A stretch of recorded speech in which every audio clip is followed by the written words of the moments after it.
Donc,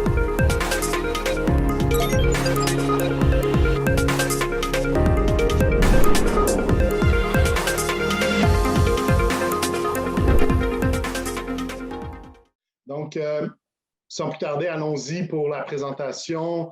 Est-ce que tout le monde peut voir mon écran? Je veux juste valider. Parfait. Donc aujourd'hui, l'idée, ce n'est pas de parler de la pandémie en tant que telle, mais de parler de l'impact de la pandémie sur le marché des fusions-acquisitions.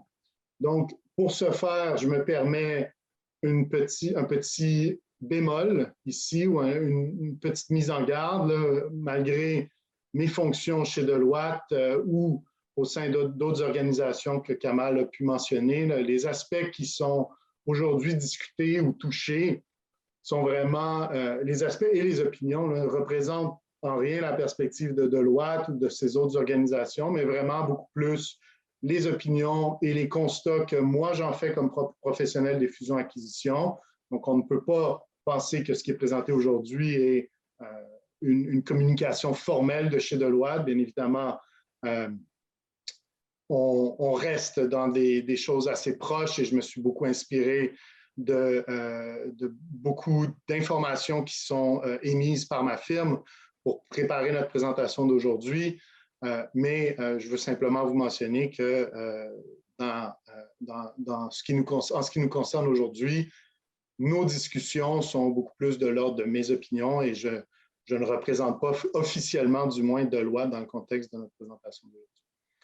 Donc, au niveau des sujets que nous allons aborder aujourd'hui, il y a 3 sujets. Je vais parler du marché des fusions-acquisitions, donc ce qui a été constaté en 2020 et l'évolution de ce marché, donc encore une fois le marché des fusions-acquisitions en contexte de la pandémie. Bien évidemment, vous pourrez le constater au cours de la présentation, mais on est encore un peu tôt. Il y a encore beaucoup de choses qui ne sont pas définies. On parlait juste avant que vous vous joigniez à nous. Kamal me demandait quand est-ce que vous pensez retourner au bureau. Bien, c'est le genre de choses qui ne sont pas encore définies et qui affectent jusqu'à un certain point mon travail dans le contexte des fusions-acquisitions et le marché en soi. En deuxième sujet, je vais vous parler des défis qu'on constate au niveau des fusions-acquisitions qui sont encore d'actualité, que ce soit dans le contexte de la pandémie, mais qui étaient d'actualité avant cette dernière et qui seront toujours d'actualité suite à cette dernière. Et on va toucher ici, dans les défis des fusions-acquisitions, à la spécialisation que j'ai développée dans les dernières années. Donc, on pourra en parler un peu plus en détail à ce moment-là. Et le troisième sujet qu'on abordera, c'est finalement les technologies et leurs impacts sur les fusions-acquisitions. Donc, bien évidemment, dans le contexte des fusions-acquisitions, les technologies ont toujours joué un rôle important, principalement parce que les organisations utilisent les fusions et acquisitions pour acquérir des technologies innovantes. Par contre, dans le contexte qu'on connaît aujourd'hui, et aujourd'hui, notre présentation en est un bon exemple, étant donné qu'on ne peut pas être ensemble dans une salle à l'UQAM, on aborde notre interaction d'une façon différente. Donc, je vais pouvoir vous parler de comment est-ce qu'on le vit au quotidien quand on réalise des transactions actuellement, quels sont les impacts de la pandémie et le rôle que les technologies doivent jouer. Pardon. Donc, et en dernier lieu, on gardera un peu de temps pour parler des questions qui n'auraient pas été adressées en cours de route. Donc, en espérant que ça convienne pour tous. Donc, premièrement, au niveau du marché, comme je le mentionnais il y a une minute, il est encore très tôt dans l'évolution de la pandémie pour vraiment définir quels seront les impacts à moyen long terme, ce qu'on appelle la fameuse nouvelle normalité. Toutes les firmes, que ce soit Deloitte, McKinsey, BCG Bain, les autres Big Four, les grandes firmes conseils, les grandes sociétés à travers le monde, essayent toutes de se positionner sur ce que sera la nouvelle normalité. La réalité qu'on voit, nous, avec nos clients d'envergure internationale ou nos clients plus régionaux et au sein de notre firme, c'est que tout le monde essaye, mais pour l'instant, personne n'est réellement capable de de prévoir l'impact réel. On en parlait encore une fois avec Kamal un peu plus tôt, mais un des aspects importants, bien évidemment, dans le contexte du déploiement des campagnes vaccinales à travers le monde, l'efficacité de ces vaccins sur le moyen long terme va être un élément très important pour avoir une plus grande clarté sur ce que pourra représenter cette fameuse nouvelle normalité. Ceci dit, au jour d'aujourd'hui, comme je le mentionnais, il est encore un peu tôt pour réellement comprendre les impacts. Ce que, par contre, on constate au quotidien, au courant de l'année 2020, on a bien évidemment constaté une évolution du volume de transactions très, très, très négative, surtout au niveau du deuxième trimestre de 2020, et puis on pourra voir les chiffres en détail un peu plus loin. Mais des mesures ont été prises ou des retards ont été pris dans le marché des fusions-acquisitions qui n'avaient pas encore été constatés ou en tout cas pas été constatés sur les statistiques des 15 dernières années. Donc, ça a absolument fait peur à beaucoup de gens, dont moi dans ma pratique. On était très embêtés de se positionner à savoir est-ce qu'on allait avoir encore même un emploi prochainement. Donc, ça, c'est vraiment au niveau de la première moitié de 2020. De ça a découlé, ou de la pandémie, dans tous les cas, a découlé des perspectives de croissance des revenus des entreprises qui ont été grandement chamboulées, pas nécessairement de façon significativement négative, quoique dans certains cas, et on pourra en discuter, dans certaines industries, ça a été éminemment dramatique. On peut penser au tourisme, l'hôtellerie, le voyage, mais aussi, jusqu'à une certaine mesure, l'industrie du luxe qui a été très touchée. Mais dans d'autres cas, le chamboulement a été beaucoup plus positif. Par exemple, le usual suspect qu'Amazon peut être, mais des entreprises plus proches de nous, comme Altitude Sport, par exemple, une entreprise montréalaise qui a connu un exercice 2020 exceptionnel dans le contexte de la pandémie. Donc, encore une fois, pour finir sur ce qu'on a constaté, ce n'a pas la prétention d'être une liste exhaustive, mais des constats importants. On a constaté un retour des volumes de transactions très, très, très conséquents à partir de la deuxième moitié de 2020, et on pourra le regarder en détail dans la présentation, ce qui a stimulé ce retour très agressif du volume de transactions, du marché des fusions-acquisitions. Bien évidemment, les politiques monétaires et fiscales qui ont été particulièrement accommodantes, les gouvernements à travers le monde, mais plus spécifiquement le gouvernement canadien qui a mis en place des mesures d'atténuation des impacts de la pandémie qui ont protégé les entreprises et leur ont permis de voir venir un peu plus. On l'a vu aussi au niveau des statistiques sur les faillites, quoique dans les prochaines années, on va peut-être devoir constater un nombre de faillites plus élevé, mais sur l'exercice 2020, par rapport aux projections qui étaient, aux prévisions qui étaient mises de l'avant en début d'exercice en 2020, on a constaté que les faillites étaient nettement moins élevées au Canada que ce qui était initialement escompté, en grande partie du fait d'une politique fiscale hyper accommodante, tous les incitatifs qui ont été mis en place pour soutenir l'emploi et soutenir les flux de trésorerie des entreprises ont vraiment joué un rôle excessivement important et bien évidemment combiné à une politique monétaire hyper accommodante au Canada ou ailleurs en Occident, qui ont vraiment stimulé le volume de transactions ou en tout cas permis aux entreprises de conserver leurs munitions en vue de faire des transactions quand ils ont atteint un certain niveau de confort que la pandémie allait se résorber de façon plus ou moins rapide. Ceci étant dit, des aspects que nous, on constate dans notre pratique chez Deloitte qui sont aussi très importants et qui viennent justifier le volume de transactions, c'est l'activité des acteurs de private equity ou de placement privé qui a été excessivement importante sur la deuxième moitié de 2020. On pourra en discuter un peu plus en détail, mais dans le contexte des entreprises en private equity, ce qu'on a constaté chez Deloitte dans la première moitié de 2020, c'est que les entreprises en portefeuille de nos clients investisseurs en placement privé se maintenaient très bien. étaient bien capitalisées, n'avaient pas des niveaux de dette qui étaient trop conséquents et qui allaient vraiment affecter leur capacité à se positionner favorablement là, dans le contexte de la pandémie. Donc, encore une fois, les entreprises en portefeuille pour nos clients private equity ont bien soutenu les contre-coups de la COVID. Et d'un autre côté, les entreprises de private equity, du fait d'une politique monétaire très avantageuse, mais aussi du fait d'un engouement dans les 10 ou 15 dernières années pour cette catégorie d'actifs, ça a stimulé énormément les fonds disponibles, ce qu'on appelle le dry powder, au niveau des entreprises de private equity. Donc, finalement, leurs entreprises en portefeuille se portaient mieux que ce qui était initialement escompté et les intervenants du domaine du private equity avaient des réserves de fonds à réinvestir qui étaient vraiment très conséquentes pour les raisons que je viens de mentionner, mais aussi parce qu'il y a eu un effet de wait and see pendant la première moitié de 2020 qui a fait que, excusez-moi l'anglicisme, mais le dry powder ou les fonds disponibles pour les entreprises en private equity étaient vraiment conséquents au niveau de la deuxième moitié de 2020.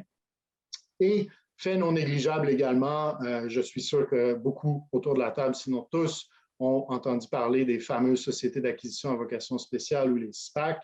Donc, l'engouement pour ce véhicule permettant l'accès à un listing en bourse a vraiment stimulé aussi les données, du moins les données qu'on a pu constater au niveau des fusions-acquisitions, parce que chaque transaction qui est réalisée par une entreprise privée qui fait une fusion avec un SPAC est captée dans les données inhérentes aux fusions-acquisitions, parce qu'essentiellement, on parle d'une fusion et acquisition. Donc, excusez-moi, je voyais Mme Atti qui parlait, je pensais qu'elle me posait une question. Donc, ces aspects-là ont vraiment stimulé le volume des transactions, puis on pourra le voir un peu plus en détail dans les prochaines diapositives. Bien évidemment, il y a certaines choses qui ont vraiment changé, qui ont vraiment évolué dans le contexte et qui affectent non seulement notre façon de vivre à tous, mais aussi notre capacité à effectuer les différentes étapes d'un cycle transactionnel, que ce soit les négociations, la diligence raisonnable et la planification et l'exécution de l'intégration. Donc, la capacité à voyager et à négocier en personne, bien évidemment, c'est quand on fait des sondages auprès des exécutifs des grandes sociétés clientes de Deloitte, un aspect vraiment important qui, dans certains cas, a limité leur capacité à déployer leur stratégie transactionnelle parce que, bien évidemment, il y a un aspect très humain, ne serait-ce qu'aux négociations, mais aussi dans le processus transactionnel.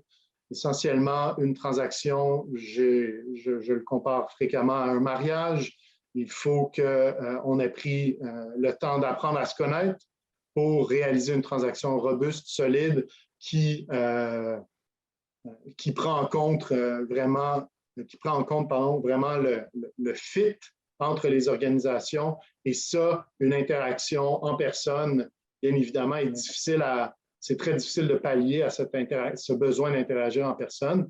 Et bien évidemment, l'approche de travail à distance, et puis je vous expliquerai un peu plus tard comment moi, dans ma pratique, ça nous a affectés. La fluidité des chaînes d'approvisionnement et bien évidemment ce que ça a eu comme impact non seulement au niveau de la disponibilité des denrées pour plusieurs manufacturiers ou distributeurs, mais aussi ce que ça va avoir, ce que ça a déjà comme impact et ce que ça va continuer d'avoir sur la consolidation dans plusieurs industries où on constate une recherche à l'intégration verticale pour avoir un meilleur contrôle sur notre supply chain ou notre chaîne d'approvisionnement. Aussi, à ça s'ajoutent les enjeux d'achat local qui étaient déjà un aspect qu'on constatait avant la pandémie, mais qui ont été éminemment renforcés par le contexte de la pandémie et qui viennent mettre une certaine pression ou qui viennent forcer un réajustement des chaînes d'approvisionnement qui doivent se localiser, si vous me permettez l'expression, dans la mesure du possible, du fait des demandes des consommateurs, mais aussi du fait de certaines mesures qui ont été prises dans les renégociations des accords de libre-échange, par exemple, les accords nord-américains ou d'autres types d'accords. Donc, encore une fois, l'achat local, que ce soit à travers ce que les consommateurs ont comme attente ou les réglementations en place, ont vraiment eu un impact important sur les chaînes d'approvisionnement. Ces impacts-là, on les constate déjà dans le contexte de nos travaux avec nos clients en matière de fusion et acquisition, mais on s'attend également que ça ait un impact à plus long terme, donc un impact relativement durable dans les prochaines années. Aussi, une évolution des prémices qui guide les décisions des dirigeants dans de nombreuses industries. Donc, on parle des changements d'habitude de consommation à travers le commerce électronique, l'achat sans contact, les achats numériques, mais pas seulement, la publicité également. Donc, on a mentionné déjà l'exemple de Amazon, l'exemple au niveau des habitudes de consommation qui ont été chamboulées, par exemple, dans le transport, le tourisme, l'hôtellerie, la restauration. Tous ces aspects-là ont une incidence réelle sur le contexte des fusions-acquisitions. Au niveau des habitudes de consommation et comment est-ce que les entreprises s'adaptent, ce qu'on constate, je vous donne un exemple. Dernièrement, dans mon fil Instagram, j'ai vu une annonce de Hugo Boss. Normalement, les annonces de Hugo Boss sont pour des chemises, des polos à la rigueur, des vêtements un peu plus guindés.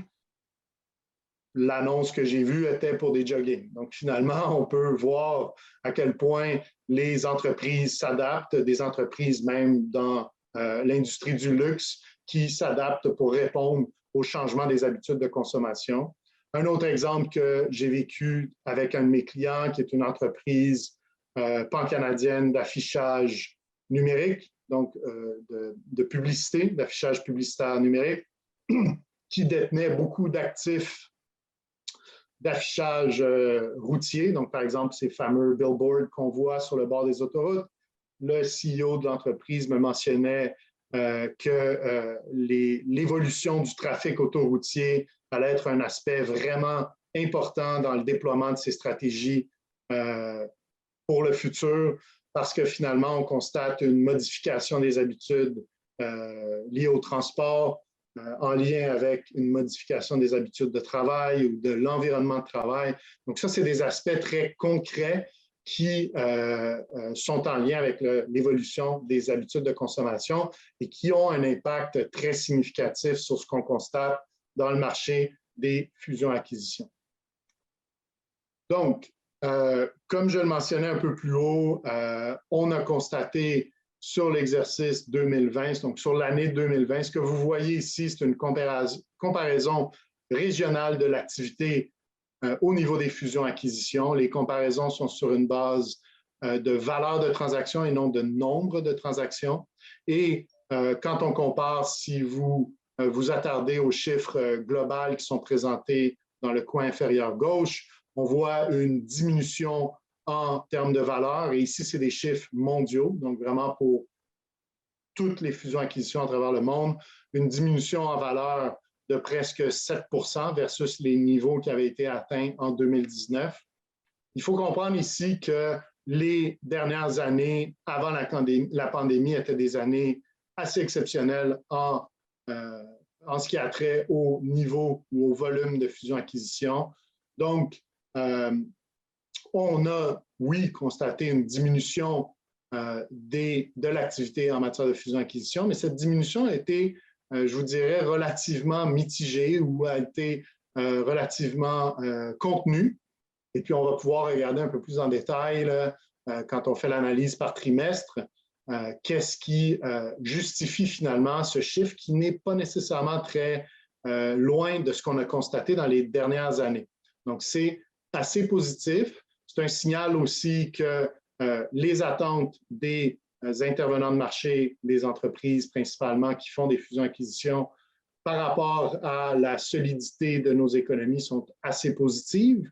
Donc ça, pour nous tous, comme non seulement acteurs économiques ayant des emplois, mais aussi consommateurs et citoyens canadiens, c'est relativement positif également. Quand on regarde un peu plus en détail l'activité régionale, on constate, si vous vous attardez aux données au coin supérieur droit, on constate quand même que pour les Amériques, en Amérique du Nord, une diminution vraiment conséquente du niveau d'activité. Bien évidemment, il y a plusieurs aspects sous-jacents, donc les mesures restrictives qui ont été mises en place par nos gouvernements, que ce soit à travers les différents confinements, les incertitudes économiques, mais aussi il faut quand même encore prendre en considération l'impact des derniers exercices, donc 2017, 2018, 2019, qui ont été des exercices très dynamiques, des années très dynamiques au niveau des fusions-acquisitions. Donc oui, il y a un impact de la pandémie sur l'industrie. Ceci étant dit, cet impact est probablement beaucoup moindre que ce qui était initialement escompté en Amérique du Nord, mais également, il faut prendre en considération que les années de référence, dans ce cas-ci 2019, étaient des années où on avait un volume d'activité très conséquent. On constate les mêmes choses sur l'Amérique latine pour diverses raisons. En Amérique latine, bien évidemment, il y a un contexte au niveau de la fluctuation des prix des ressources naturelles qui qui représentent une très, très grande part des économies, comme par exemple le Chili, le Pérou, le Brésil, l'Argentine, la Bolivie, la Colombie, on peut les nommer. Donc, quand on a le prix de ces matières qui sont en nette diminution, ça a une incidence évidente sur la volonté des intervenants à investir dans ces industries localement en Amérique du Sud ou en Amérique latine. Donc, ça, c'est un autre des aspects au-delà de la pandémie qui explique bien évidemment cette diminution. Vous comprendrez que l'évolution du prix des matières premières est intrinsèquement liée au cycle économique, donc a été bien évidemment affectée par la pandémie. Ici, petit aparté, et je m'en excuse, vous voyez que le Mexique n'est pas considéré dans l'Amérique du Nord, alors que le Mexique est bel et bien en Amérique du Nord. Donc, je vais en référer à ma source pour que ce soit corrigé. Donc, blague à part, vous constaterez aussi, si on continue l'analyse régionale, en Europe, le niveau a été surprenamment soutenu. Vraiment, l'Europe s'est très, très bien maintenue au niveau lorsqu'on compare avec les années antérieures. Ici, les constats que je peux en faire pour en discuter de façon relativement régulière avec mes collègues en Europe et moi aussi m'impliquer dans certaines transactions, soit des investisseurs européens qui investissent au Québec ou des investisseurs québécois ou canadiens qui investissent en Europe. Donc, ce qu'on constate, c'est que oui, le marché s'est bien défendu. Ceci dit, lorsqu'on compare avec les chiffres, par exemple, nord-américains, c'est que le marché avait subi ou avait vécu une augmentation moins conséquente. Donc, plus de stabilité, moins de volatilité sur les dernières années, qui peut en partie expliquer la bonne santé du marché des fusions-acquisitions sur l'Europe. Aussi, bien évidemment, comme on a discuté déjà, les mesures mises en place par les différents paliers de gouvernement en Europe, incluant l'Union européenne, pour protéger les entreprises et les défendre contre les contre-coups autant que faire se peut de la pandémie, le filet social dans beaucoup de pays en Europe qui est assez robuste également, donc qui normalement, historiquement, génère moins de fluctuations, moins de variations dans le marché des fusions-acquisitions que ce qu'on peut constater sur, par exemple, le marché américain. Il faut aussi noter que depuis le Brexit en 2016, j'étais moi-même au UK à l'époque, on a connu à différents degrés, à un degré très différent, mais on a connu un peu une réaction similaire au UK par rapport à ce qu'on a vu pendant la pandémie ou au début de la pandémie, à savoir qu'il y a eu beaucoup de wait and see, beaucoup d'entreprises qui essayaient de comprendre l'impact du Brexit et qui ont attendu très longtemps avant de déployer leur stratégie de fusion-acquisition et qui ont bien évidemment minimisé jusqu'à un certain point le volume de transactions qu'on a pu voir sur le continent entre 2016 et 2019, sur le continent, bien évidemment, en incluant le UK. Fait très intéressant, ceci dit, et je vais terminer là-dessus par rapport à ces données ici pour nous garder un peu de temps pour le reste. Très intéressant ce qui s'est passé au niveau de la région Asie-Pacifique. On a vu une forte, même très forte croissance du volume de transactions sur APAC, excluant Japon. Donc, plusieurs choses expliquent ça. Bien évidemment, je le mentionnais plus tôt, mon désir de vivre jusqu'à un certain point l'évolution des zones d'influence économique à travers le monde et d'avoir une expérience chinoise explique en partie ce qu'on a pu constater sur la Chine. La Chine reste un acteur régional et mondial qui prend de plus en plus de poids. Aussi, les mesures restrictives en Chine ont été très ponctuelles, très ciblées et relativement courtes comparées à ce qu'on a vécu, par exemple, au Canada ou dans les pays européens. Donc, la réouverture de l'économie chinoise et des autres économies à travers la région ont vraiment permis un rattrapage très, très, très rapide au courant de 2020 et même de dépasser nettement les chiffres qui avaient été constatés en 2019. Donc, on peut de ça déduire que la Chine est un des, bien évidemment, leaders ou drivers de l'économie régionale et a pu avoir un retour à la croissance très rapide, ce qui a vraiment stimulé l'investissement et le marché des fusions-acquisitions. On voit tout de même une nette diminution des investissements chinois à l'étranger. Donc, il y a eu une concentration des transactions sur le marché, disons, régional et les transactions outbound, donc vraiment les investissements chinois vers l'étranger ont été beaucoup plus limités. Il y a plusieurs raisons qui peuvent l'expliquer, mais entre autres, les difficultés réglementaires de plus en plus fréquentes que les entreprises chinoises rencontrent lorsqu'ils veulent acquérir des positions importantes sur des entreprises en Europe et en Amérique du Nord, viennent vraiment, en partie au moins, justifier ou expliquer cette situation.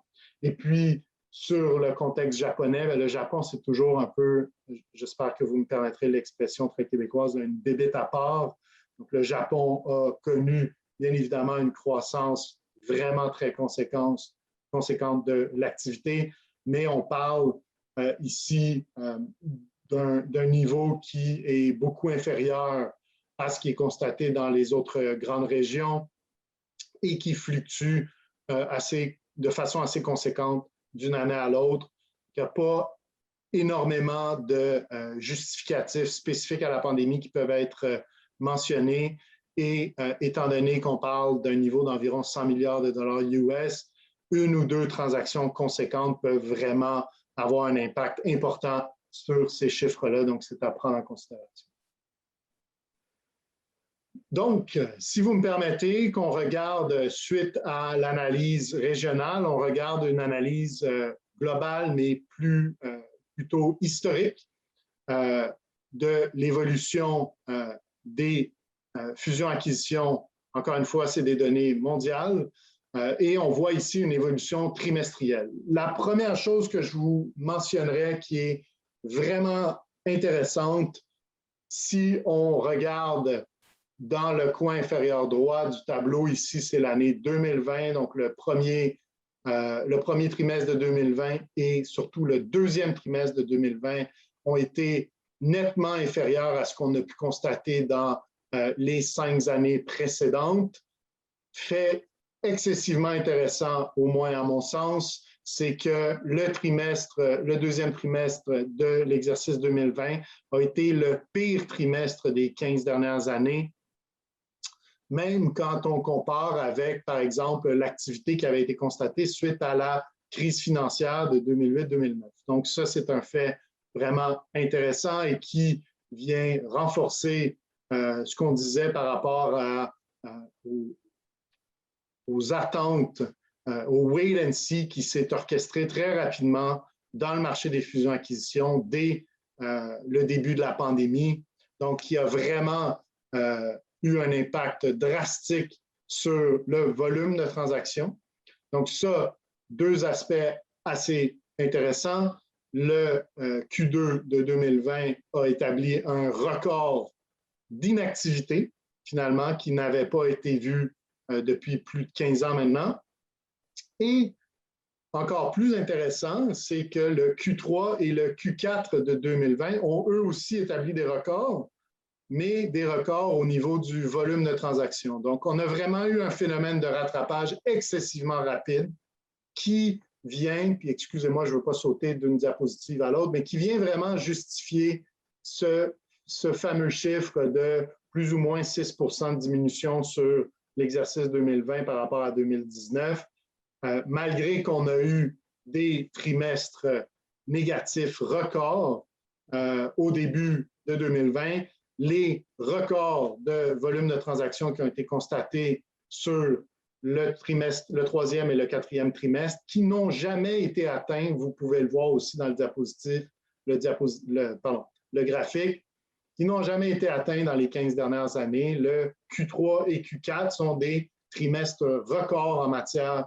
de valeur totale des transactions. Ce que vous voyez dans la courbe détaille non pas la valeur, donc ici les colonnes, c'est vraiment les transactions en valeur de transactions totales. Ici, on vient capter le nombre de transactions, donc de ce côté-ci du graphique, on voit les transactions en nombre. 2018 ayant été une année record, presque record, non seulement en valeur, mais vraiment record en matière de nombre de transactions, on constate quand même qu'il y a eu une diminution assez marquée du nombre de transactions individuelles qui ont été réalisées, ce qui vient nous permettre d'affirmer que le dollar par transaction a été plus élevé que dans les exercices précédents. Ça soulève, à mon sens, deux aspects. Le premier aspect est que c'est, de façon générale, les entreprises ayant des structures financières et un niveau de maturité un peu plus élevé qui ont vraiment stimulé le volume de transactions. Donc, les entreprises plus structurées, plus matures, qui ont les moyens financiers de réaliser des transactions plus conséquentes ont été assez actives sur l'exercice 2020. Et puis, donc, ce qu'on peut constater finalement lorsqu'on compare la valeur totale des transactions par rapport au nombre de transactions, je vous dirais que l'autre aspect est beaucoup plus en lien avec les variations trimestrielles qui ont été constatées et le fait qu'il y a encore beaucoup d'entreprises qui sont en attente de déployer leurs capitaux. Donc, c'est ce qui nous permet, jusqu'à une certaine mesure, d'expliquer finalement la variation au niveau de la valeur totale des transactions versus le nombre de transactions qui ont été recensées. Je vais faire une petite pause ici pour prendre une gorgée d'eau, mais n'hésitez pas, s'il vous plaît, à poser vos questions ou ajouter vos commentaires au fur et à mesure.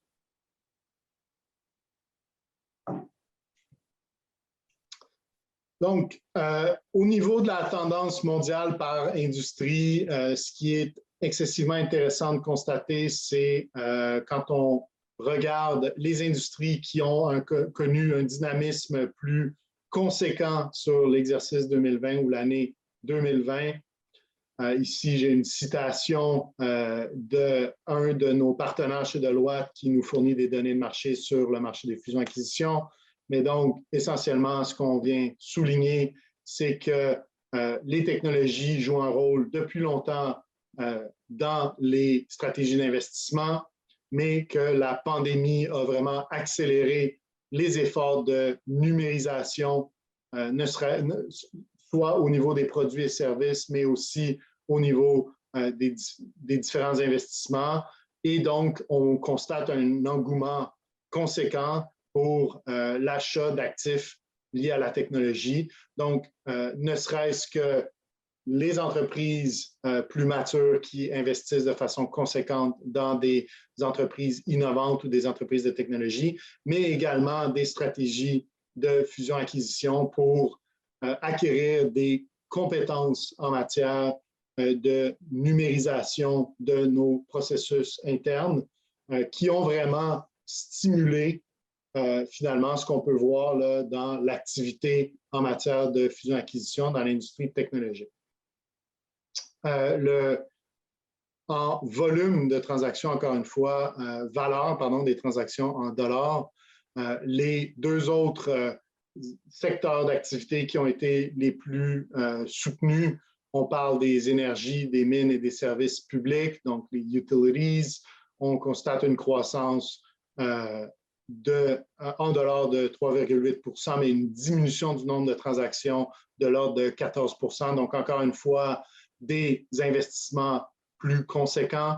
La valeur de chaque transaction a été plus importante sur l'exercice 2020, surtout parce que du fait d'une certaine consolidation de cette industrie en prévision d'un retour éventuel des prix des matières premières, retour qu'on est en train actuellement de constater de façon assez importante. Le troisième secteur ayant vraiment connu une activité conséquente qui le place en troisième position dans l'analyse sectorielle, c'est le secteur des produits industriels et des produits chimiques. Donc, une décroissance quand même conséquente de la valeur totale des transactions entre 2019 et 2020, mais qui lui a permis tout de même de conserver sa place sur le podium et quand même une décroissance de la valeur des transactions. Mais ici, il y a tellement d'éléments sous-jacents qui viennent expliquer cette décroissance qu'on ne rentrera pas là-dedans, si vous me le permettez, dans l'analyse du marché, parce qu'on pourrait y passer longtemps et ce n'est pas nécessairement le champ d'expertise que j'amène. Donc, au niveau des constats, pour clore la section ou la partie sur le marché, bien évidemment, beaucoup d'entreprises sont vraiment en train d'essayer d'évaluer qu'est-ce qui va être leur path to growth ou leur chemin de retour vers la croissance. Beaucoup d'entreprises vont devoir adapter leur stratégie, ne serait-ce que pour répondre à des enjeux de restructuration ou d'optimisation de portefeuille. Ce qu'on voit beaucoup chez Deloitte actuellement, c'est des entreprises qui ont subi le contre-coup de la pandémie et qui n'ont pas pu s'adapter, cherchent à faire des désinvestissements de certaines divisions moins profitables ou qui ne leur permettraient pas de se recentrer sur leurs activités dites plus core. Donc, ça, c'est quelque chose qu'on constate beaucoup. Par contre, on constate aussi que beaucoup d'entreprises qui ont su naviguer et croître pendant la pandémie vont, elles, avoir des opportunités de croissance qui ne leur étaient pas accessibles avant la pandémie. Et au niveau, excusez le typo, là, mais le marché des FEA, bien, en résumé, on a constaté dans les données un arrêt presque complet au niveau de la première moitié de 2020, mais une reprise excessivement robuste qui a surpris beaucoup des intervenants, entre autres au niveau de chez nous, chez Deloitte Canada.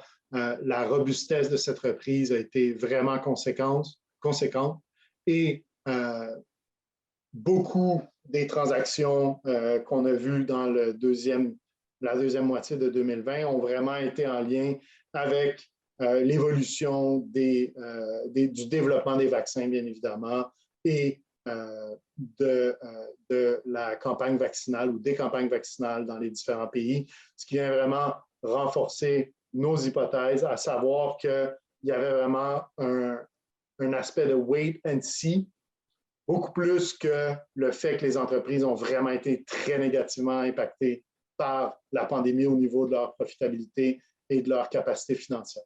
Donc, encore une fois, pour résumer ce point, les entreprises n'étaient pas nécessairement dans beaucoup de cas en difficulté financière, mais étaient beaucoup plus dans un pattern qui leur permettait d'attendre de voir que la poussière retombe pour pouvoir déployer leurs capitaux. Et c'est vraiment ce qu'on a constaté au niveau du trimestre 3 et 4 au courant de 2020. Donc, je vais changer de vitesse un peu pour vous parler des défis qu'on constate. On a parlé des aspects qui sont vraiment spécifiques à la pandémie dans la section précédente. Ici, parlons un peu plus des défis qu'on constatait avant la pandémie, qu'on continue à constater et qui vont perdurer suite à cette dernière. Donc, les défis principaux auxquels nous on aide, avec lesquels nous on aide nos entreprises clientes. Donc, vraiment indépendant des impacts liés à la pandémie, les organisations qui se lancent dans des stratégies de fusion-acquisition ont vraiment des défis qui vont rester et qui vont affecter la vaste majorité des transactions. Donc, règle de Pouce, dans la littérature académique, on parle d'entre 60 et 70 % des transactions qui n'atteignent pas la création de valeur escomptée au moment de la transaction. Les raisons qui sont le plus souvent citées pour expliquer ces situations, bien évidemment, une mauvaise évaluation de la valeur intrinsèque de la cible d'acquisition, donc ce qui nous mène à payer trop cher pour notre cible d'acquisition, ce qui nous mène aussi dans beaucoup de cas à surestimer les synergies qui vont pouvoir être atteintes dans le contexte de notre transaction, et des aspects beaucoup plus inhérents à la réalité opérationnelle de deux entités de deux ou plusieurs entités qui effectuent un regroupement ou une intégration, donc de bien gérer les aspects opérationnels du regroupement ou de l'intégration. Beaucoup d'entreprises minimisent encore aujourd'hui, beaucoup trop souvent, l'impact et les risques qui sont encourus quand on ne planifie pas convenablement et qu'on n'exécute pas convenablement nos activités d'intégration.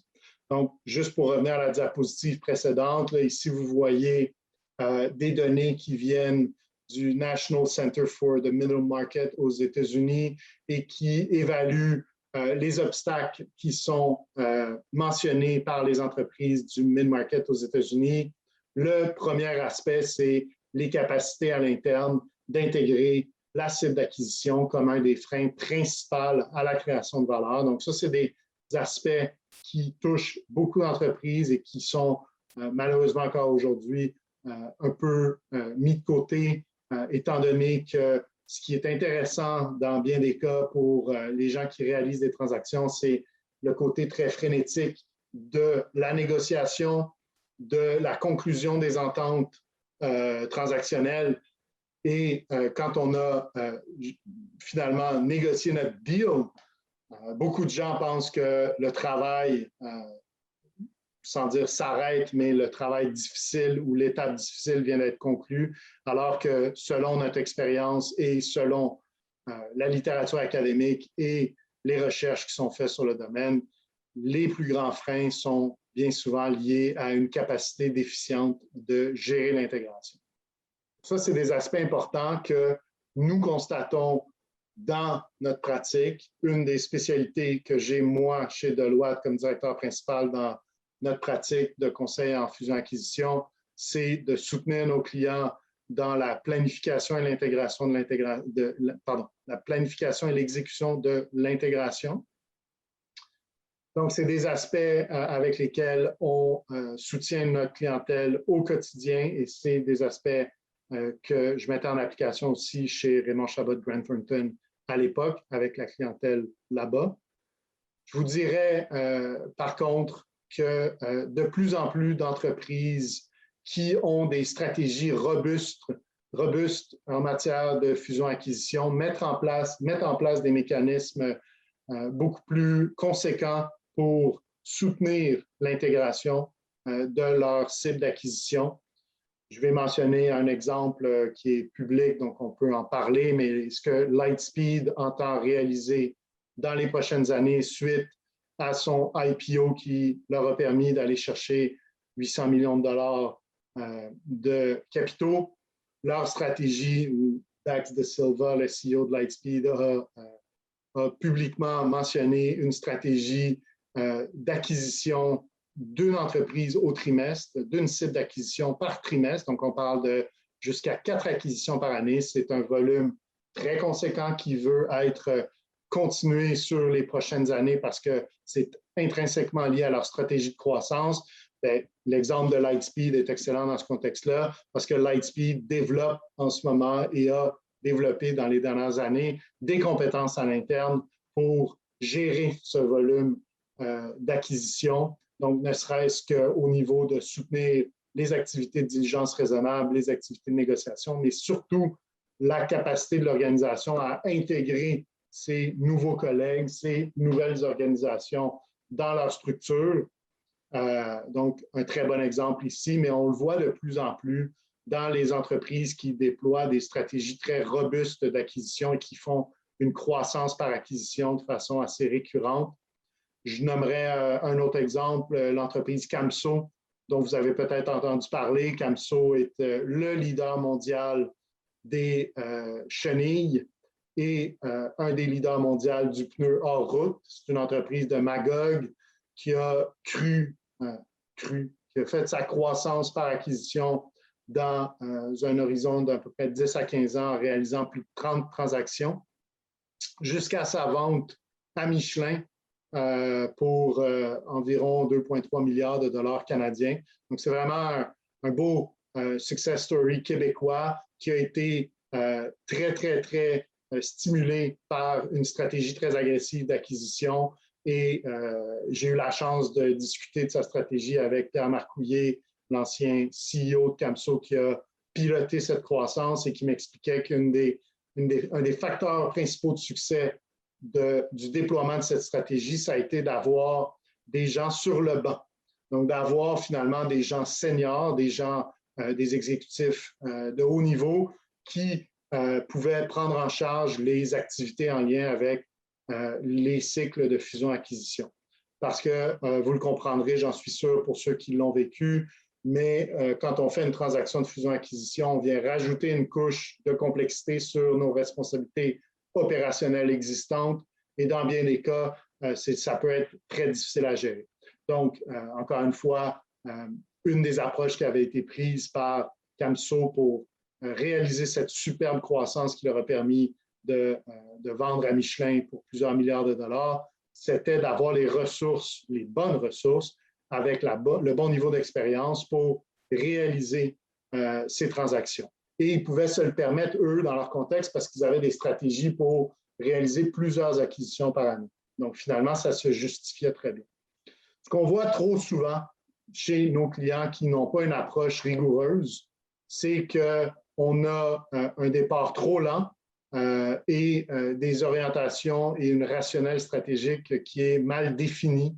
Donc, à partir du moment où elle est mal définie, quels sont les leviers inhérents à la transaction, bien, ça ne nous permet pas de les communiquer de la bonne façon, ça ne nous permet pas d'affecter ou d'assurer un alignement et une mobilisation de nos intervenants à travers notre organisation de la bonne façon et ça génère des départs qui sont trop lents. Beaucoup de données ou d'écrits sur le domaine des fusions-acquisitions parlent des fameux 100 jours, 100 premiers jours.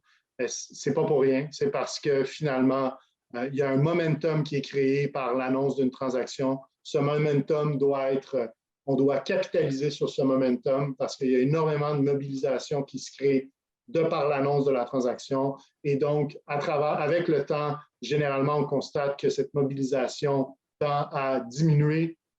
Donc, il faut vraiment s'assurer d'avoir un départ assez rapide suite à la prise de contrôle. Les entreprises qui ne planifient pas finalement ces activités incluses dans les 3 premiers mois ou les 100 premiers jours suivant la clôture de la transaction dans la vaste majorité des cas, c'est ces entreprises-là qui ne réaliseront pas la création de valeur escomptée. Dans ce qu'on constate aussi, dans bien des cas, on a une réaction qu'on appelle knee-jerk. Donc, finalement, la structure de gouvernance, le C-suite de l'organisation voit que les synergies, l'atteinte des synergies n'est pas au rendez-vous, l'atteinte des cibles de rentabilité ne sont pas au rendez-vous. Donc, ont une réaction instinctive pour corriger le tir, mais dans bien des cas, malheureusement, il est trop tard. Et ce qu'on constate dans bien des cas, dans ce cas d'espèce-là, c'est qu'on a beau, dans la première année, réorienter les ressources vers les activités d'intégration. Si c'est fait trop tard, finalement, ça aura très peu d'impact et ce sera l'équivalent d'un coup d'épée dans l'eau. Donc ça, c'est quelque chose qu'on constate malheureusement encore très souvent et c'est un des défis, je vous dirais, principaux qu'on constate, nous, en matière de fusion-acquisition. Là, on est allé un peu plus, j'ai pris un peu plus de temps qu'escompté. Je veux laisser du temps pour les questions. Rapidement, au niveau du rôle de la technologie, bien évidemment, les technologies ont toujours joué un rôle très central dans les décisions et les stratégies de fusion-acquisition pour, par exemple, permettre l'acquisition de technologies innovantes.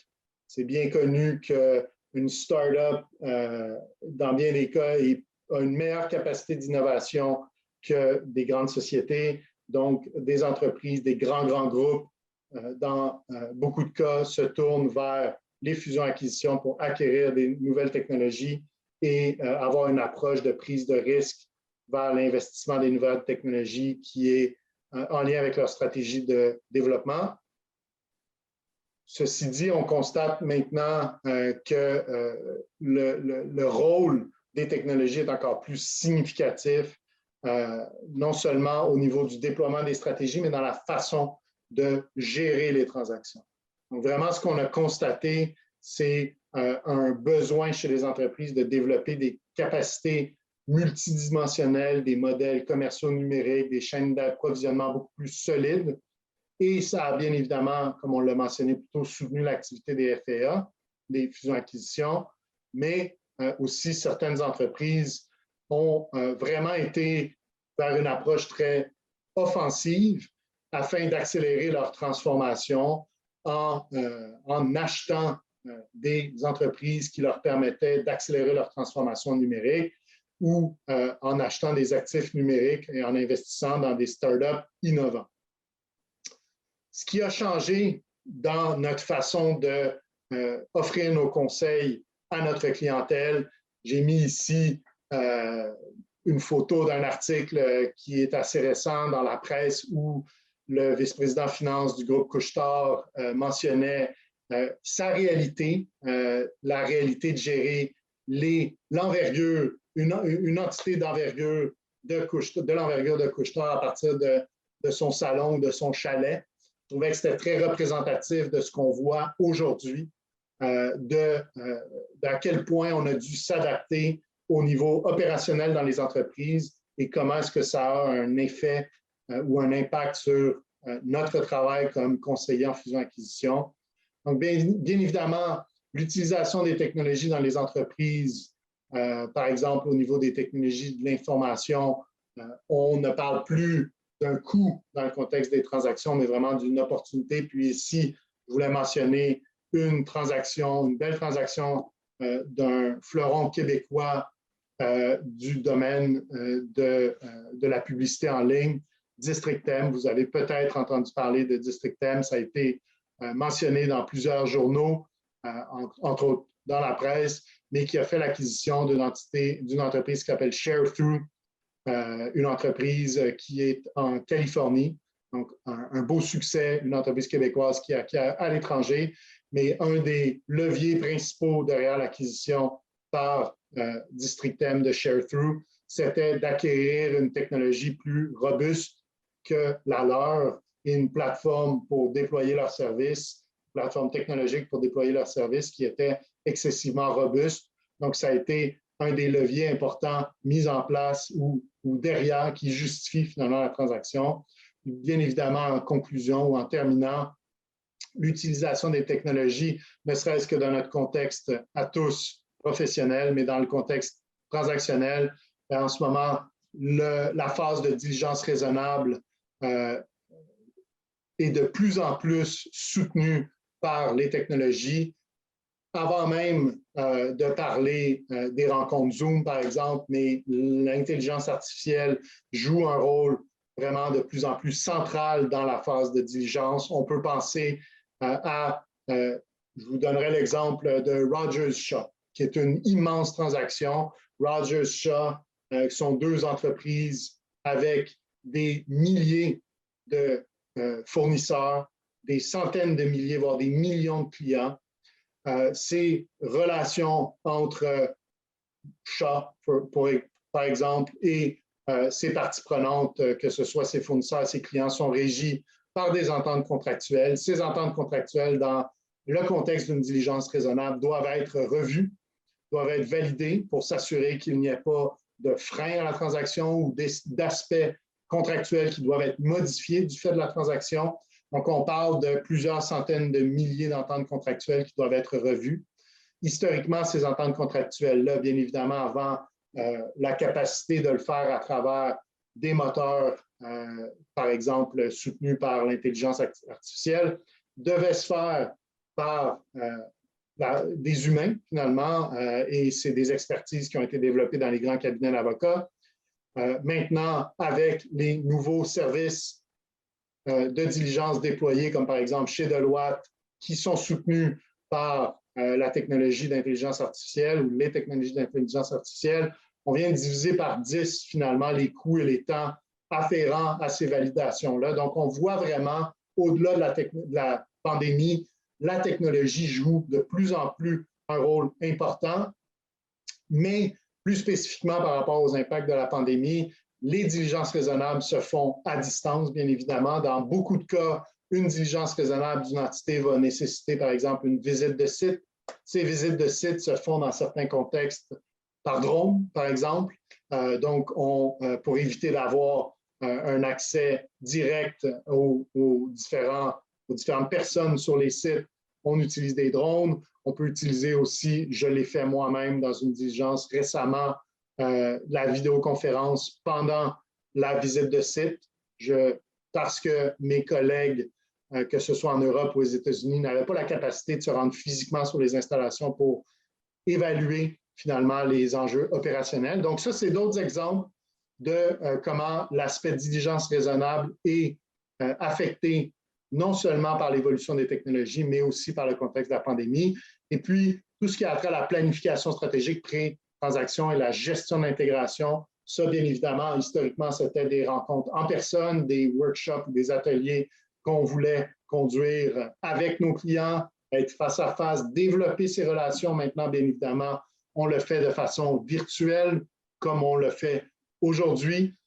Un aspect, c'est que les consultants comme moi, mais aussi les entreprises qui gèrent leur planification, processus de planification stratégique et d'intégration, ont dû intégrer des nouveaux outils, comme par exemple la plateforme Miro, vous pourrez aller voir, mais c'est une plateforme qu'on utilise pour leader nos ateliers en contexte de réflexion stratégique et de planification et exécution de l'intégration. Donc, on a dû, nous aussi, beaucoup s'adapter, non seulement au niveau de notre capacité à communiquer à travers Zoom, Teams, etc., mais aussi développer des outils qui nous permettent de reproduire l'environnement de travail qu'on a perdu du fait de la transaction.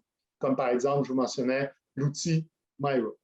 Donc, sur ce, merci énormément pour votre attention. Merci beaucoup pour votre temps.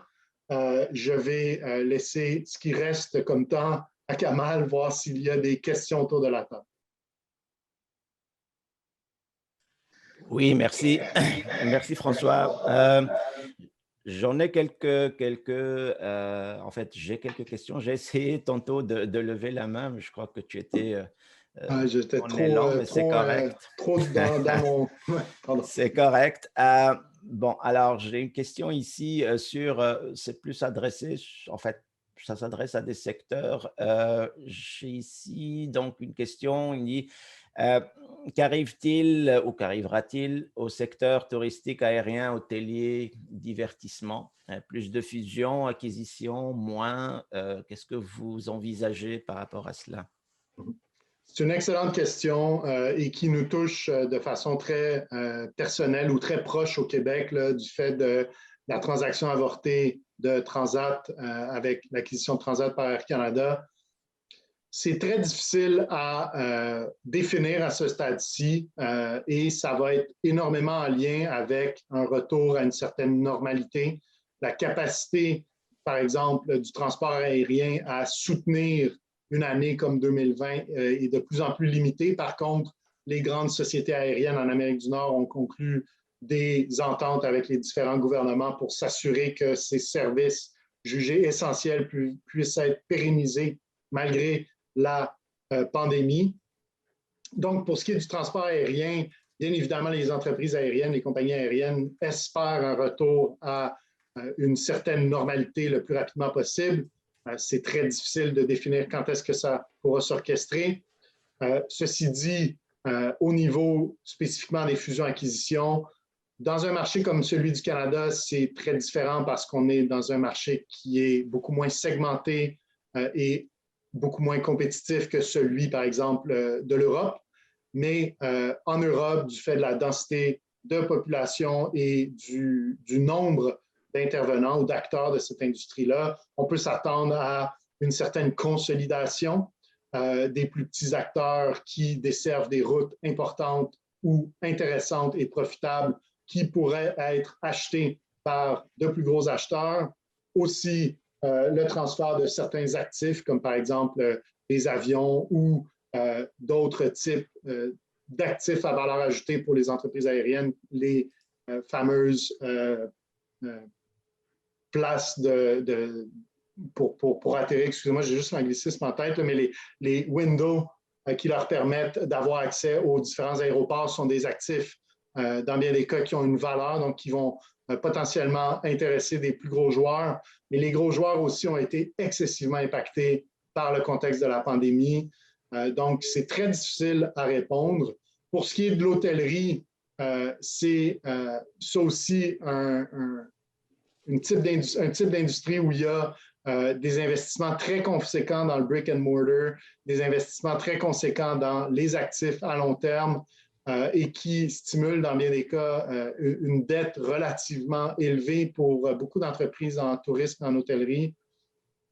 Donc, on peut s'attendre à ce que, dépendamment du timing au niveau du retour à la normale, les cash flows de ces entreprises-là soient encore plus mis sous pression et le fait de leur dette les empêche de finalement subir les contre-coups et s'en sortir par rapport à la pandémie. Mais pour répondre spécifiquement à cette question, et j'en ai fait une tentative dans la dernière minute, là, il faudrait vraiment que j'ai une boule de cristal et malheureusement, je n'en ai pas. Mais merci pour la question. D'accord, merci.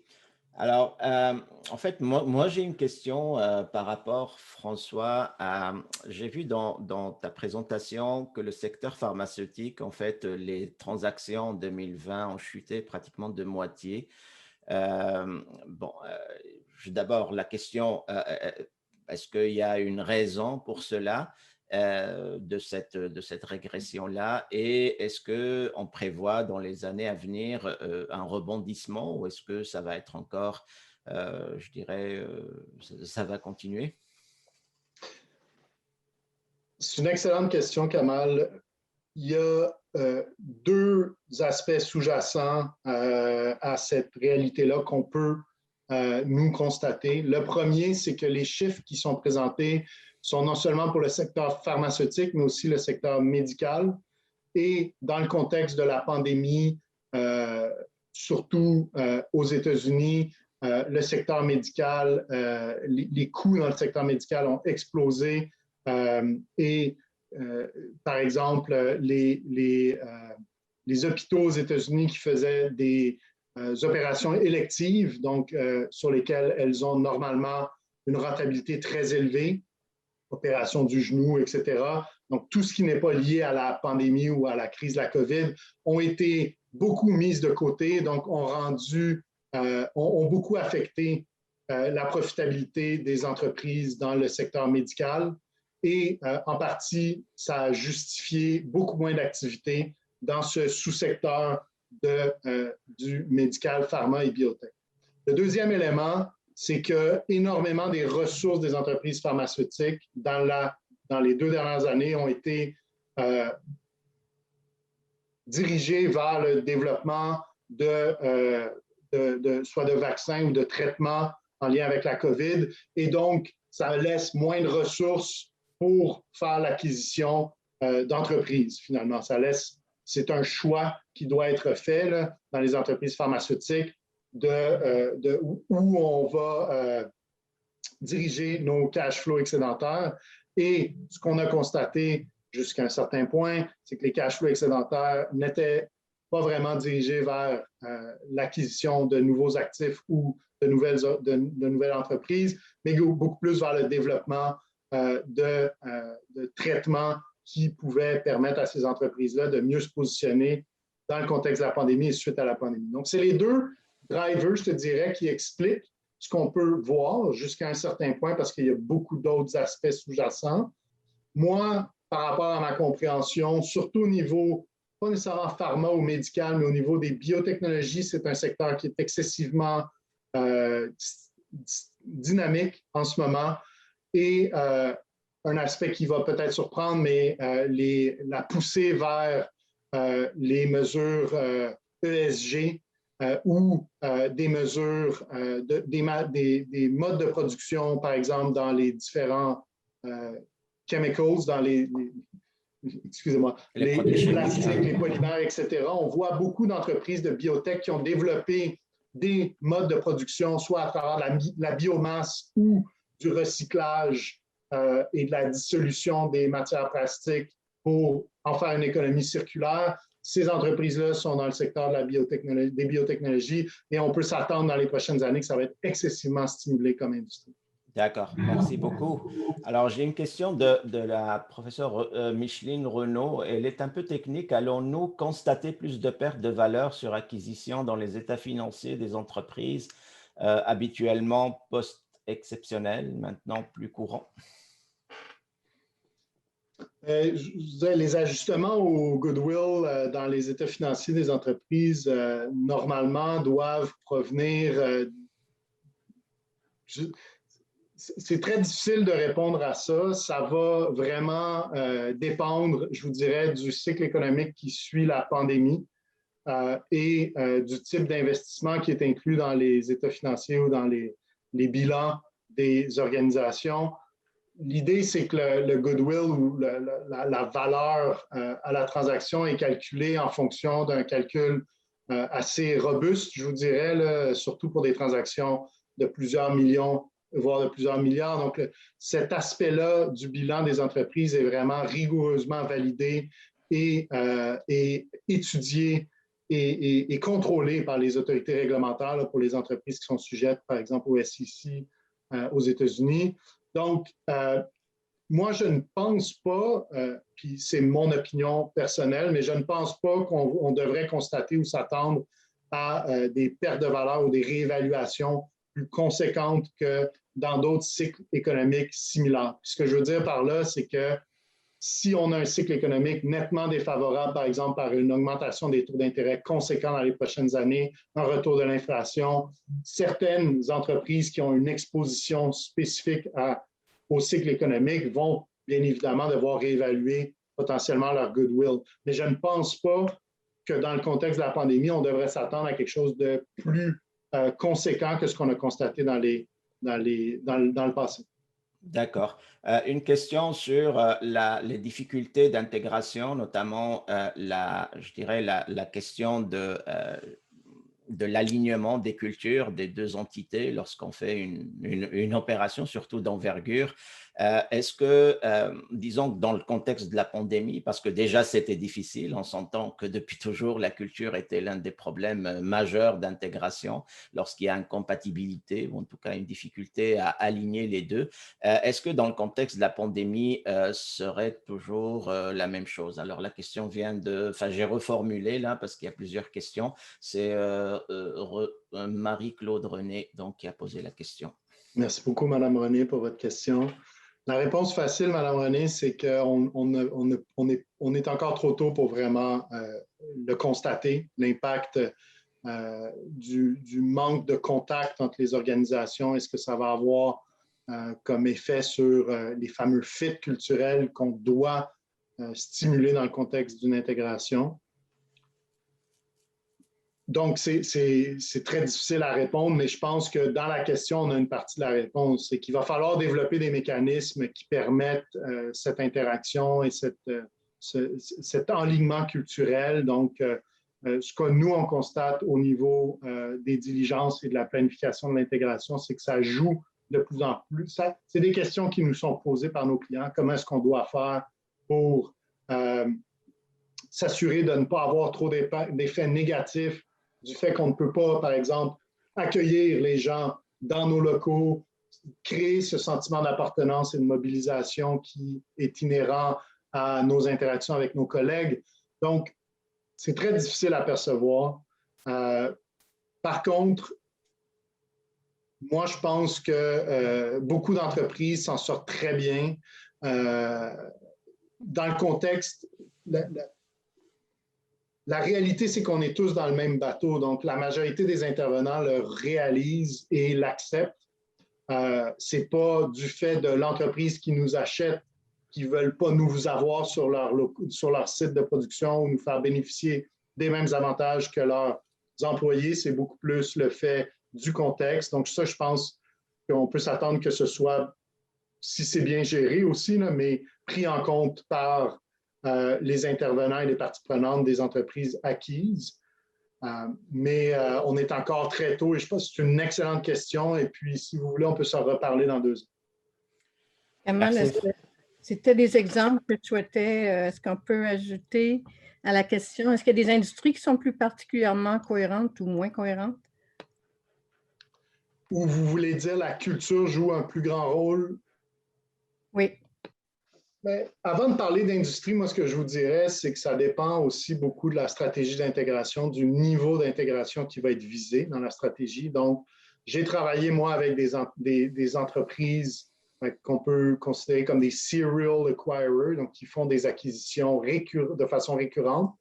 Souvent, ces entreprises-là, pour ne pas avoir à supporter tout ce qui vient avec l'intégration, vont avoir une approche beaucoup plus stand-alone. Donc, vont laisser vraiment l'entité qui est acquise un haut niveau d'autonomie. Donc, dans ce contexte-là, l'intégration culturelle est moins un enjeu parce que finalement, on protège la culture qui a fait le succès de l'entreprise qui est acquise.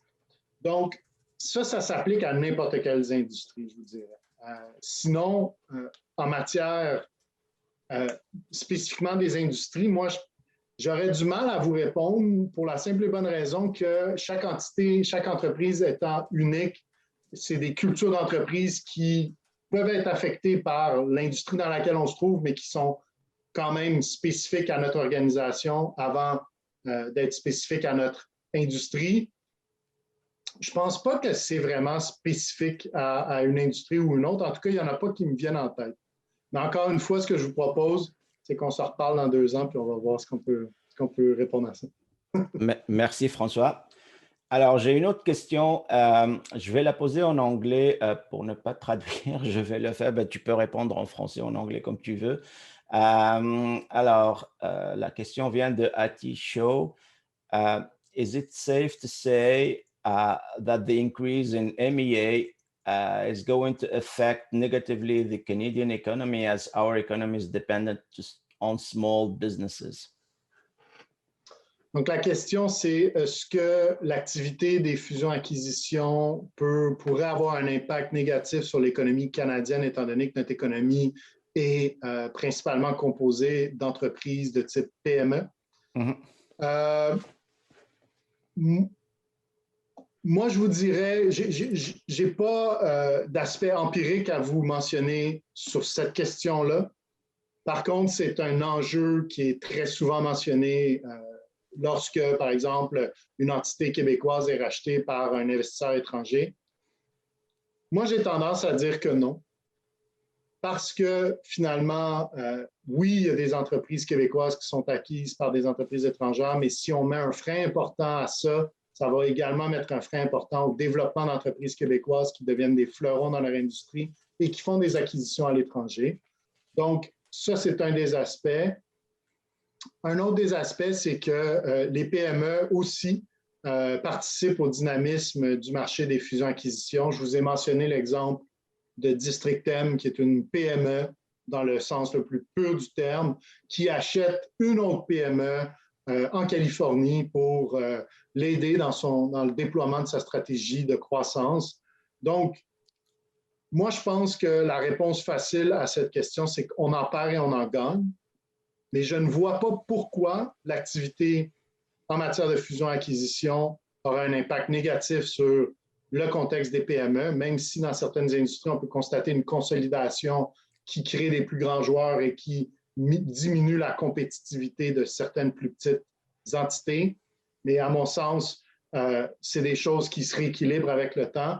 Et je vous dirais, en terminant là-dessus, que l'activité en matière de fusion-acquisition est très souvent un indicateur de la robustesse d'une économie. Et au Canada, on constate une activité très soutenue en matière de fusion-acquisition. Donc, ça nous porte à croire que également l'économie canadienne se porte assez bien. Bien évidemment, quand les vannes de la politique fiscale ou des incitatifs actuellement mis en place au niveau fédéral et provincial vont s'arrêter, ben, on va voir comme, je ne sais pas si c'est Jack Ma ou Warren Buffett qui le disait comme ça, mais dans le « When the tide goes, you see who's swimming naked ». Donc, probablement qu'on va avoir un effet de ça, mais à mon sens, ce n'est pas en lien avec l'activité des fusions-acquisitions. Une question, François, sur un peu plus géopolitique, je dirais, ou géostratégique. Tu as mentionné la Chine et en fait, que les activités de fusion-acquisition ont cru à l'intérieur, un peu moins à l'extérieur, mais quand même positivement, donc par rapport aux autres économies. Est-ce qu'on prévoit dans les prochaines années, en tout cas une tentative d'invasion chinoise avec les ressources que les entreprises chinoises ont sous leur disposition? Est-ce que, étant donné la situation économique dans plusieurs pays, que ce soit en Amérique du Nord ou ailleurs, est-ce qu'on s'attend à une avancée agressive des Chinois pour les prochaines années? Mais je pense que dans la question, il y a une partie de la réponse, dans le sens que les entreprises chinoises sont assez agressives depuis un certain temps et entre autres pour l'acquisition de technologies qui leur permettent finalement de se développer plus rapidement. Donc, on le constate à travers la réglementation en Chine qui induit que pour être présent sur le marché chinois, il faut que ce soit à travers un joint venture avec une entité chinoise. Donc, il y a un transfert technologique important à ce niveau-là. Les entreprises chinoises dans différentes industries, comme par exemple le transport, la logistique, l'industrie minière, sont excessivement présentes dans les régions du Moyen-Orient et de l'Afrique, aussi de plus en plus en Amérique latine. Donc, je pense que la réponse est oui. Les entreprises chinoises sont éminemment actives. Et aussi à travers le soutien qui leur est offert par, dans bien des cas, le gouvernement chinois, les fameuses sociétés d'État chinoises qui prennent de plus en plus de place dans l'économie chinoise, mais qui ont, de par leur association avec le gouvernement, des ressources presque illimitées, sont encore une fois très agressives. Par contre, quand on regarde le contexte de l'Occident, finalement, de l'Amérique, et de l'Europe, il y a des freins conséquents à cette implication des entités chinoises dans nos marchés qui sont mises en place par nos gouvernements de plus en plus. On pense à ce qui se passe avec Huawei depuis plusieurs années maintenant, mais aussi des investissements qui étaient prévus dans des secteurs jugés sensibles, que ce soit les télécoms, le transport, et autres au Canada par des entreprises chinoises et qui ont été bloquées par les autorités canadiennes dans les dernières années. Donc, moi, ça me porte à croire que ça va ralentir cette marche de la Chine et des entreprises chinoises vers l'internationalisation en Europe et en Amérique du Nord. Et pour beaucoup d'industries, ils vont se concentrer sur des marchés qui sont beaucoup plus flexibles ou réceptifs, comme par exemple les marchés certains marchés du Moyen-Orient, d'Afrique et d'Amérique latine. OK. Peut-être une dernière question. Ça vient toujours de Mme Micheline Renaud. Les fusions-acquisitions rendent-elles plus complexes et augmentent-elles le risque des grandes firmes comptables, notamment les auditeurs? Y a-t-il création d'équipes spécialisées, surtout avec en fait, l'évaluation de tout ce qui est relié à des intangibles, là, notamment le goodwill, les technologies, etc.? Oui. Bien, encore une fois, je me permets, Mme Renaud, la réponse est un peu dans la question. La réponse simple, c'est oui, ça a un impact sur les mesures de gestion des risques dans les Big Four ou les grands cabinets d'audit. Définitivement, non seulement au niveau des règles d'indépendance, mais aussi au niveau des capacités de ces organisations-là à évaluer les intangibles de la bonne façon. Il y a une gestion des risques qui est excessivement rigoureuse à ce niveau-là.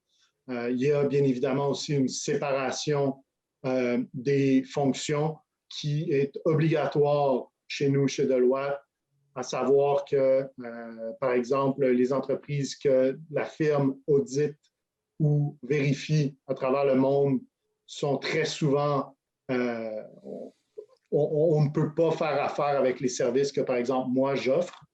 Étant donné cet impératif de séparation des pouvoirs ou des fonctions.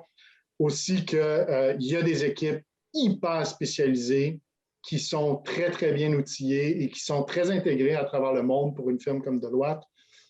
Puis les firmes de moins grande envergure aussi développent ces équipes spécialisées au niveau des services d'évaluation des intangibles. C'est des gens qui font ça day in, day out et qui ont la chance de voir beaucoup de transactions, de se valider énormément et bien évidemment le réseau et l'envergure de Deloitte nous permet d'avoir accès à énormément d'informations pour se valider dans le contexte de l'évaluation de ces intangibles.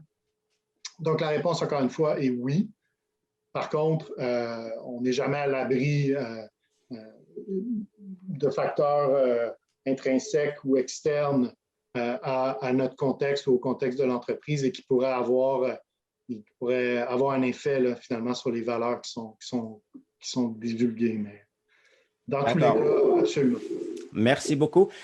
J'ai une petite dernière question. Je sais qu'il est 13h46, mais elle est tellement importante que je voudrais la poser. Tu as mentionné, François, qu'il y avait 4 aspects là, ou 4 défis plus ou moins là, dans ce qui fait que c'est difficile de créer de la valeur à partir de fusion et acquisition. Le fait de surpayer, un début lent. Après ça, la surestimation des synergies et le knee-jerk, donc la réaction, une fois qu'on se rend compte qu'on n'arrive pas aux cibles. J'ai vu une étude qui a été faite par l'un de vos concurrents, Pricewaterhouse, pour ne pas les nommer, en fait, qui disait que 39% des CIO qui ont été interrogés, et ça c'est en 2020, attendaient d'observer une diminution de valeur des entreprises pour faire des acquisitions. Donc, on parle quand même de 40%, donc qui en fait surveillent le marché pour ne pas payer trop cher, donc pas pour payer quelque chose qui ne coûterait pas cher. Et là, ma question, est-ce qu'on ne tomberait pas dans le piège de payer quelque chose qui ne coûterait pas cher et finalement, ça pourrait amener une surestimation des synergies et puis parce que c'est attrayant au niveau du prix, on va peut-être y aller de l'avant, mais que, disons, les coûts de complexité reliés à l'intégration de la surestimation des synergies ou autres pourraient en fait peut-être nous mettre dans une situation de crise où on va plus détruire la valeur. Je pense que c'est une très bonne question, Kamal, et je me permets d'introduire un des champs d'études dans lesquels je me suis spécialisé au niveau du MBA, et c'est finalement qu'est-ce qui pousse les exécutifs, les gestionnaires seniors à prendre des décisions en matière de fusion-acquisition. On parle de beaucoup de phénomènes, entre autres le CEO hubris. J'imagine que c'est un concept que tu as déjà entendu. Donc, il y a mon point ici, c'est qu'il y a plein d'aspects qui peuvent avoir une incidence sur la création de valeur. Le timing est excessivement important, un peu sur ce que tu apportes comme point, là, selon l'étude de PwC. Donc, pour ne pas payer trop cher. Mais à partir du moment où on commence à évaluer nos cibles d'acquisition, il faut, les acheteurs aguerris vont avoir une approche la plus rigoureuse possible pour évaluer finalement les synergies qui sont souvent un des vecteurs principaux de création de valeur. Et à partir du moment où on a accès aux informations financières et aux différents intervenants de notre cible d'acquisition, l'évaluation des synergies se fait de façon assez robuste dans la majorité des cas. Donc, on peut bien évidemment en échapper, mais évaluer les synergies de coûts, et je vais faire un bémol ici parce qu'on parle vraiment des synergies de coûts, c'est quelque chose de relativement complexe, mais très faisable dans le contexte d'une transaction. Là où beaucoup d'entreprises vont se planter, si vous me permettez l'expression, c'est quand ils annoncent au marché, et ça c'est beaucoup en lien avec l'inexpérience, je vous dirais, mais quand ils annoncent une proportion de synergie de revenus importante qui vient justifier la création de valeur. Nous, on recommande à nos clients, dans la majorité des cas, d'éviter d'établir des cibles publiques de synergie de revenus pour la simple et bonne raison qu'on ne contrôle pas le contexte de marché dans le contexte de nos entreprises. Il y a trop d'impondérables qui influent sur notre capacité à générer les fameuses synergies de revenus. Donc, faire du cross-selling de nos produits et services, déployer nos services et produits existants sur des nouveaux marchés, etc. Tous ces aspects-là qui sont considérés comme des synergies de revenus dépendent de beaucoup d'éléments qui ne sont pas dans le contrôle de l'organisation. Donc, nous, on recommande à nos clients d'avoir une emphase très claire sur les synergies de coûts parce que les coûts, essentiellement, dans une organisation, généralement, on les contrôle assez bien. Donc, je te dirais, il y a, en résumé, beaucoup d'aspects qui peuvent influer sur la création de valeur. Le fait de payer trop cher, donc finalement, des CEO qui prennent une approche où ils veulent prendre le bon timing pour faire leur acquisition, ça me semble très cohérent. Ceci dit, ça ne veut pas dire qu'on va avoir absolument le bon timing et des fois, la diminution de valeur d'une organisation peut être due à des problèmes structurels importants et puis à ce moment-là, on se met quand même beaucoup à risque. Donc, la diligence devient encore plus importante. D'accord. Merci beaucoup. Je crois qu'on a fait le tour. Donc, voilà, merci à tous les téméraires qui sont restés jusqu'à la fin. Je vous remercie beaucoup de votre intérêt. François, merci beaucoup de ta participation avec nous, d'avoir accepté l'invitation. C'était très intéressant, très enrichissant. On a beaucoup appris. Donc, voilà, alors merci. Et porte-toi bien, à la prochaine. Et puis, peut-être sûrement qu'on va te réinviter un peu plus tard, peut-être pas cette année, mais peut-être l'année prochaine. Mais on te garde sur la liste. Donc, voilà. Et puis, ça nous a fait plaisir, en tout cas. Et merci beaucoup. Je ne sais pas si tu veux rajouter quelque chose pour clôturer.